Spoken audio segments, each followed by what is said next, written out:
Nampon chavin zingka pha ni khopa wis kan bor so kelvin ama sape na hin pathin ka thang bain azi chu pyami tile zingka dam sela puina la ha sat na lo hila pakai pathinin ai ngai lu na zing tho thia ai ko ya tu ni zingka phat pai phat pha dam selai mu sa zin pa pathin lo bi chai na sang pen ka hin pe ne he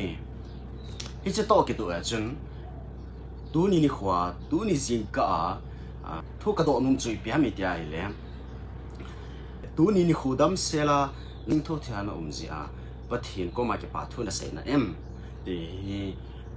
ka dong no min it's a silly thing he na thil niao cha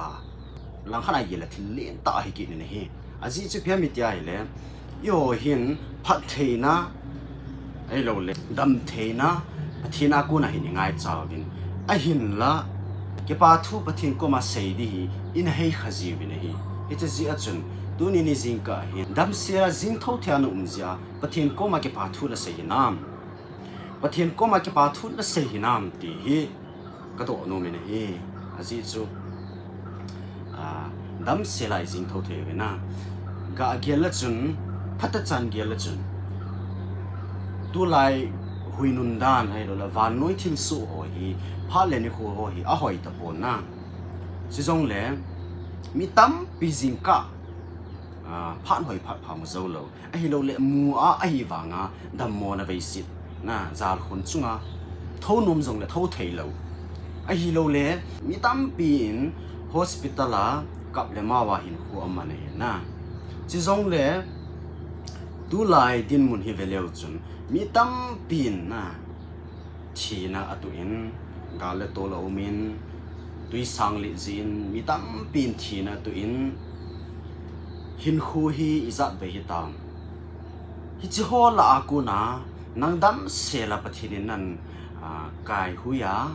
phat the na hin bo a kisu kha na the a hi lo le vanui le si puina la ha sat na ho to pathin na hin chom khana dam se la jing tho thia na hin koi zia pathin ko ma ke pa thu na sei hi nam ti hi tu ni jing ka tu ni khu a hi ike he sa no me na he hi ji sun ka so pe te ho I phat thei chan na ho pathina kuna phat thei chan na ho pathin e ngai lu na e lung si na ho hi ke pa thu pathin ko ma sei hei po hi te ki pa thu se hi te jing ka kyu se ka te poi ani si ana